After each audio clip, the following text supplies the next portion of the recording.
Hello, Nakama, and welcome back to the Church of One Piece. I'm your pastor, the One Piece apologist. And today's sermon will be on Chapter 71, Lords of All Creation. So, once again, in this, we've got the cover story featuring the Kumite tribe. And, they got a very interesting symbol and all that. And Buggy's body is just wiping the floor with them. It seems to have just become aware or awake and just a mind of its own, basically. Is just kicking all kinds of ass. And that without feet. What a feat. But once again, like I've been talking about, like with the soup and there was some other ones and things like that. But these titles that are supposed to be about the actual chapter, but like, is it also about the cover story?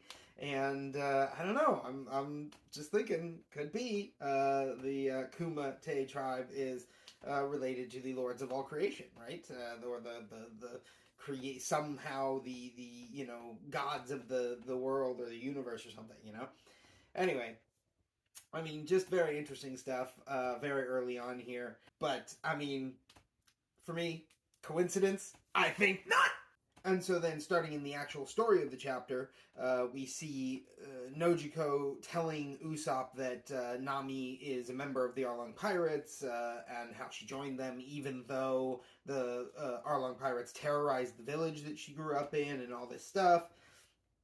And but then when Usopp gets mad about it and is saying, and she was so friendly on the ship too, and all this stuff, like Nojiko's, who is Nami's sister, she's very surprised to hear that Nami was friendly.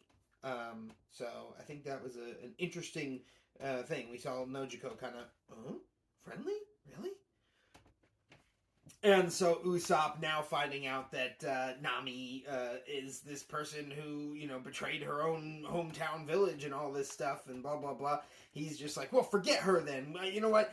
Forget that mission. We don't need to get her back anymore then. All I need now is to find the Mary and get out of here. And then he remembers that he let Zoro get captured.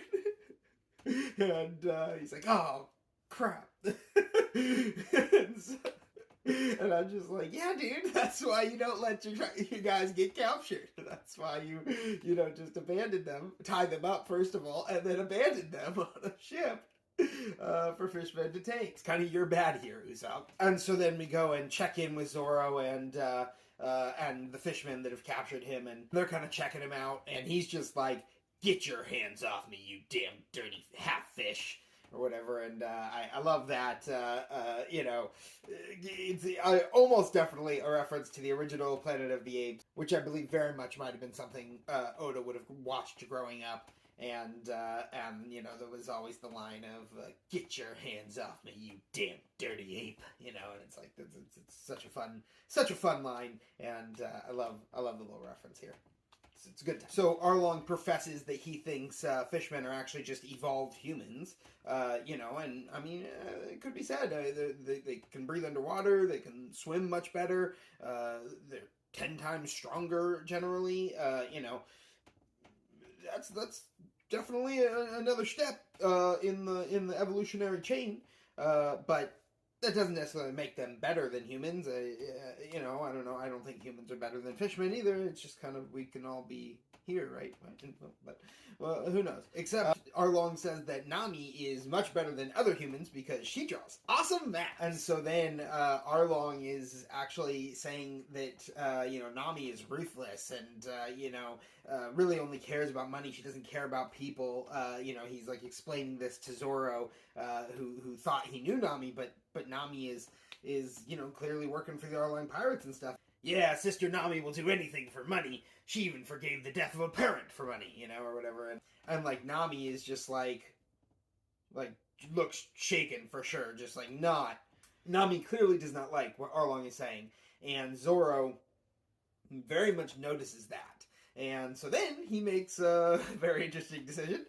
While tied up, I believe both his hands and his feet are bound. His hands, I think, are bound behind his back, and he just decides to push himself off back into the water behind him in this, like, gambit that Nami will save his life. That he doesn't believe she is as bad as they're saying. And it's some wild shit. I mean, that is some balls. It is legend, wait for it, Derry. And I just, man, that is some cold ass shit. That was pretty cool. And he just goes in there, and Nami immediately dives in to save him against Arlong's orders. Arlong is like, all right, let him drown. And then she's just like, off with the shoes, boom, in, diving in, gets him out. Clearly was not going to let Zoro die. Something's going on here. The plot thickens. The plot thickens.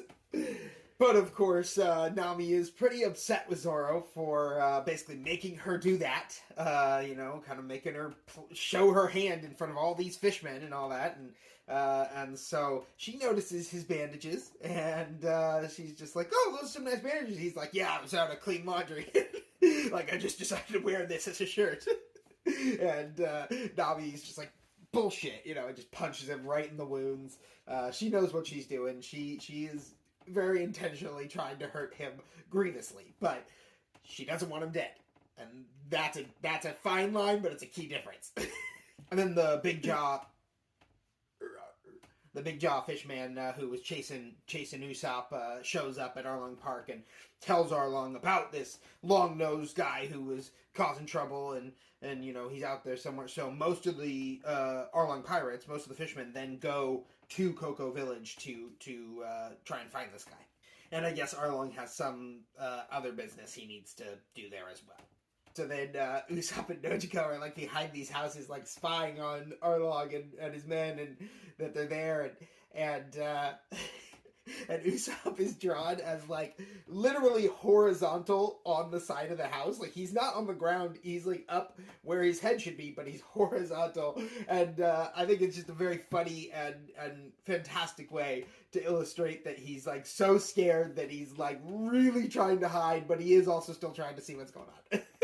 And of course Usopp points out to Nojiko, he's like, oh my god, those are Arlong and his men, like, they don't even look human. And Nojiko's like, duh, they aren't. They're fishmen. Like, what have I been unclear about here? Arlong is there because Genzo, the pinwheel man, I guess has like some weapon, like maybe a sword or something that he has, that he feels he's gotten just as like a collector's item.